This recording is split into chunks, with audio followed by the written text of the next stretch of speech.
Maybe we can just start with a summary of the 120 minutes. Yeah. Good afternoon, gents. To be honest, I think we had a very good start in the game. Created a lot of chances. I think in the first 30 minutes, probably we had created more than 17 good chances. But unfortunately, when you don't take those chances, you hit the upright twice. I think Peter's header was just short of the direction, but everything else was good. And when you don't score, then you start to panic, you start to develop an element of anxiety. The second half, we kept pushing again. Unfortunately, even there are some moments we could have capitalized on. I think Mshishi could have scored. I think Masego could have done something. There are many moments that we created, but not as clear as the first half ones. I think in the extra time we made our life very difficult. But thanks to Dennis for taking one for the team, because I think had he not made that save or that foul, we could be talking a different story now. But I think after the red card, we recollected ourselves. Structurally, we gained control of the game, and fortunately, we managed to get a goal from them. But overall, if there's any element of unhappiness, it would be on the number of chances that we missed, because most of the questions would not be asked if the chances were buried. Thank you. Coach, yesterday Coach Tinkler said qualifying for the next round gives you more time to play even more and maybe get your structure in place. You spoke about being a bit more direct, and it was evident today, because even in transition you were more direct instead of rotating the ball, and the chances that you talked about, I mean, you hit the crossbar twice in the first half. Are you happy that you made it through, and then you get to play more MTN8 games before the league resumes, and so that the things that you want to do, or the things that you want the boys to do, are more polished going forward? To be honest, the objective was always one. We wanted to get through to the semi-finals, and that has been achieved. But you are also right that the first match of the season will always have some elements of anxiety, some elements of desperation, and maybe sometimes even more caused by the level of motivation of wanting to try and make sure that you don't disappoint the coach and what when it gives you an opportunity. And I think that's where some of the mistakes bordered around, because I think some of the players did not perform at the level that I expected, because they made some silly mistakes technically and they started to lose the momentum of the game. But I'm very happy that we are through to the next round, because it gives us an opportunity to build from what we have. And also, maybe the setback of getting a red card is also good for the team, because it also builds a little bit of character. And I always like these moments. That's why sometimes I always say every cloud has got a silver lining, because when you get a red card and you are able to sustain everything and continue and still win the match, that will never be forgotten. It's an investment that you have for the season, because it means even next time when you get a red card, we will still be looking at still fighting to win the match, no matter what. So I'm thankful.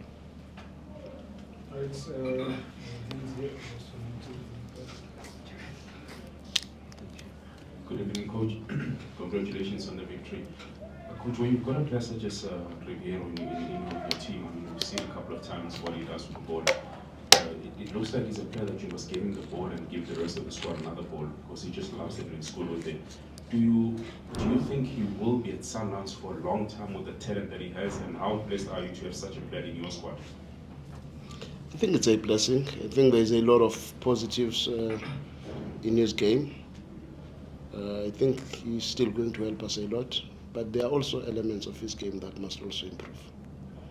Maybe that is what will help him to get other bigger opportunities in Europe. The good thing is that he works very hard, and he's a team player. but sometimes I think he tends to be consumed by the outside forces in the game and lose the focus of the match. And sometimes when you've got a player like that, it's easy for opposition to always poke him so that he gets out of the game. Because I do think he had a very good start, but immediately after those few fouls that were not given and the yellow card that he got, then he tended to go back into his shell, and it was difficult for him to come back. We were hoping that he would come back, but he was not.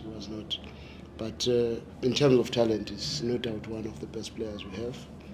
But I still believe there's a lot of work to be done. Coach, just want to ask about Scotland. So why did you loan him and you didn't just loan him? You loan him with an option to sell him. Why?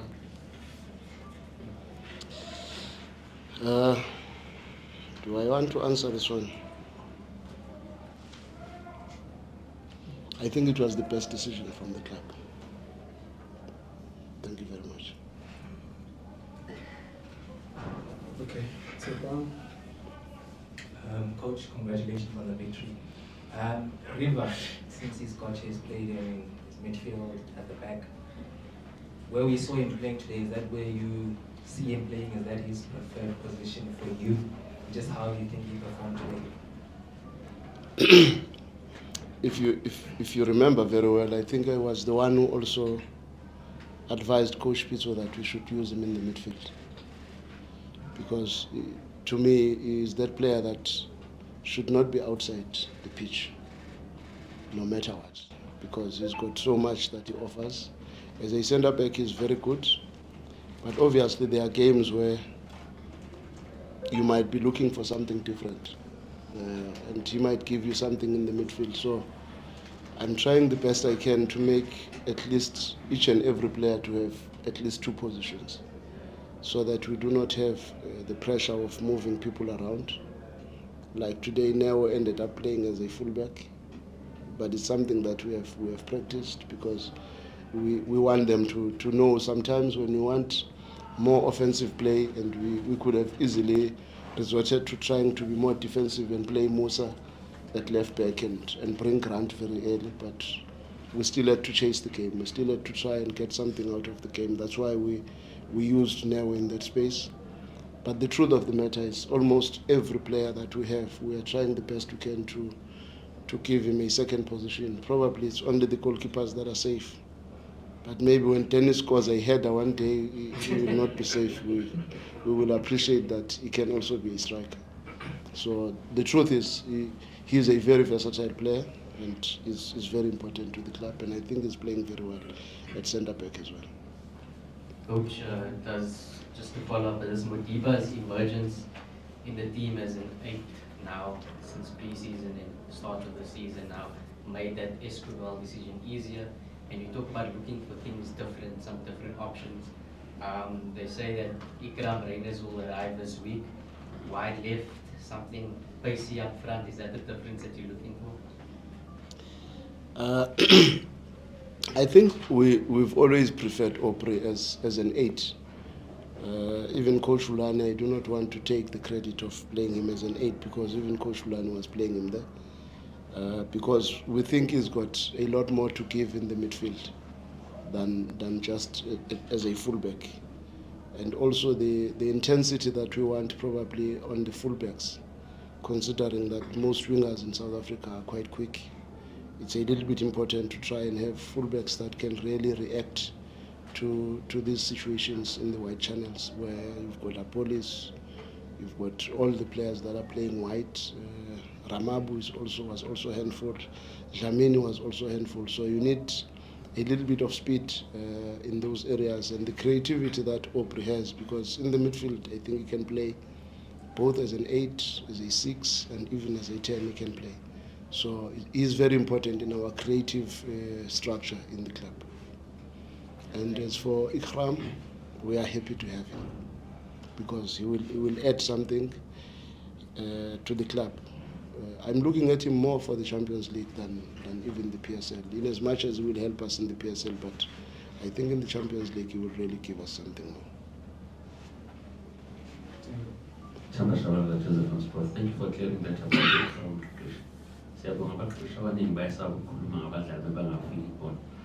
Thank you for that. Coach, I'm looking at the draw. Let's look at it holistically. It's Gauteng versus the Cape. It looks good in the eye. Four types of football playing teams. You know that in the Cape they'll run at you. You know that Gauteng players, they will kick the ball, they will share the ball among themselves, and Sundowns and Pirates. This gives us a chance that you guys can probably make it into the final as things stand, looking at the four teams that are there. What do you make of the whole draw as a football fan, not as a Sundowns coach? I think I like it. I think I like it. Honestly, I think it's a very good draw for all the teams, because we will again face a low block, face the counter-attack, and I think this is a very good preparation for us, because our season is going to be to be defined by this type of matches. We are going to be playing almost this type of a match every week, and it's good to prepare for this, because to win the championship you must be able to win these games. And on the issue of Ikram, by the way, it would be nice to have him.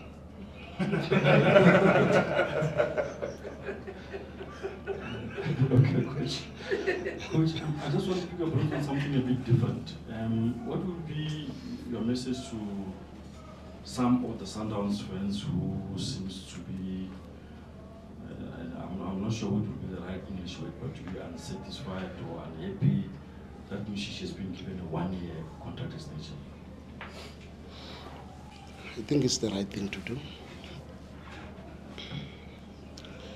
And everybody is free to make his opinion heard, but I think it's the right thing to do. Because for players at that age, it's important to keep them on their toes. I don't think it necessarily means he will be out of the club after 1 year, but for him to stay sharp, it's important that he knows he has to fight for the next contract. And I think if all PSL teams can adopt that, it will be the best thing that we can do for our football. Because most of senior players, they want to get a 4-year contract, because they know they are looking for retirement, and you want them to perform every week. And I think it's a good thing, and I think Mngqithi is the right player for that, because he is a very professional boy. He will work very hard. He will know he cannot sit on his laurels. He has to give it his best shot, and I'm very confident he will do very well. Coach, when the club has been so dominant in the last 10 years, how do you handle the situation where anything less than A is regarded as some sort of failure because of the standards that you guys have sort of set for yourself? We are still going to be dominant. Okay. Coach, will you still continue? Sorry. No. Oh, okay. Last one from us. Coach, I wanted to ask about Jody. Do you expect the goalkeeping department to be a lot stronger? You see, came on after the red card, didn't look out of place, but I think this is only his second official game for Sundowns since he signed from Cape Town. Just his performance, and you expect him to play an even bigger role this season? To be honest, I think there's been a big mindset change, or maybe a new paradigm in him, because he came in pre-season very early and looking in very good shape, and he has had a very good pre-season with us. And I was happy for him to get even a game, though it was under wrong circumstances, but it was nice to see him in an official match, and we end up winning that match, because like I said, every cloud has got a silver lining. Sometimes it's important for these boys to get into the deep end so that they can swim and see what you have after that. Because now him and Riyad and Sanele have to fight very hard, whilst Ronwin is still out, to make sure that we continue where we have ended now. So it's important that a player like him gets a chance to play. And I believe he's a very good goalkeeper. It's just that maybe before he lacked a bit of personality, but I think now he understands what he has to do, and take it from me, he's looking very good even in training. All right, thank you very much. Thank you, Coach. Thanks, Coach. Thank you, guys. Any more